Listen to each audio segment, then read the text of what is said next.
क्या आपने कभी अपने माता-पिता या दादा-दादी को यह कहते सुना है कि हमने अपनी 20वीं में ज़मीन खरीदी थी या मेरी तनख्वाह केवल कुछ 100 रुपए थी, लेकिन यह पर्याप्त थी? और आप वहाँ बैठे सोच रहे हैं, मैं महीने में 50,000 रुपए कमाता हूँ और मुंबई या बेंगलुरु में फ्लैट खरीदने का सपना भी नहीं देख सकता।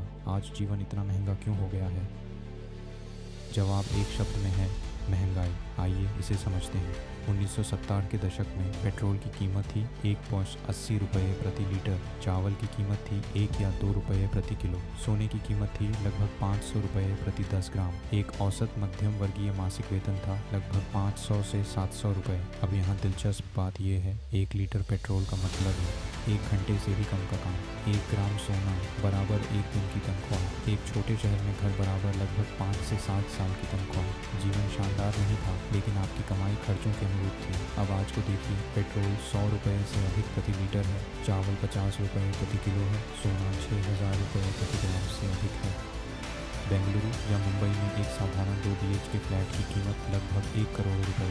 एक सभ्य मध्यम वर्गीय मासिक वेतन शायद 40,000 रुपये या 60,000 रुपये। अब गणना करें, 1 लीटर पेट्रोल का मतलब है लगभग 15 मिनट का काम। इतना बुरा नहीं। 1 ग्राम सोने का मतलब है लगभग 1 सप्ताह का वेतन। एक 2 BHK घर का मतलब है 15 से 20 साल की आय।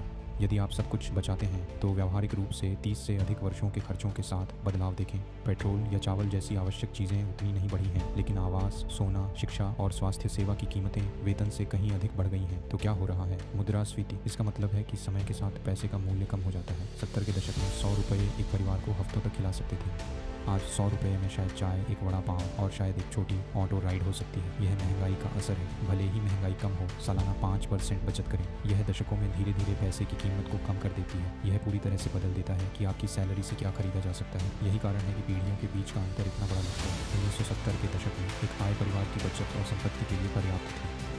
आज 2 आय होने के बावजूद भारतीय शहरों में परिवार किराए, EMI और स्कूल की फीस के साथ संघर्ष करते हैं। आपके माता पिता कह सकते हैं, हम भी संघर्ष करते थे। हाँ, लेकिन उनका संघर्ष पहाड़ी चढ़ने जैसा था। हमारा संघर्ष माउंट एवरेस्ट चढ़ने जैसा लगता है। इसीलिए अगर आपको लगता है कि भारत में जीवन जीना मुश्किल हो गया है, तो आप गलत नहीं सोच रहे हैं। मुद्रास्फीति ने नियम बदल दिए, वेतन बढ़े, लेकिन आवास, सोना और शिक्षा की लागत उससे कहीं अधिक तेजी से बढ़ी। बड़ा सवाल यह है कि हम कैसे अनुकूलित करें, समझदारी से बचत और निवेश करके, या भारत को फिर से आवास और शिक्षा को सुलभ बनाने के बारे में सोचना चाहिए। आप क्या सोचते हैं? क्या 1970 के दशक की पीढ़ी के लिए यह आसान था या बस अलग संघर्ष थे? कृपया नीचे टिप्पणी में मुझे बताएं, और अधिक सरल कहानी शैली में पैसे और आज के भारत में जीवन के बारे में व्याख्याओं के लिए लाइक, शेयर और सब्सक्राइब करना न भूलें।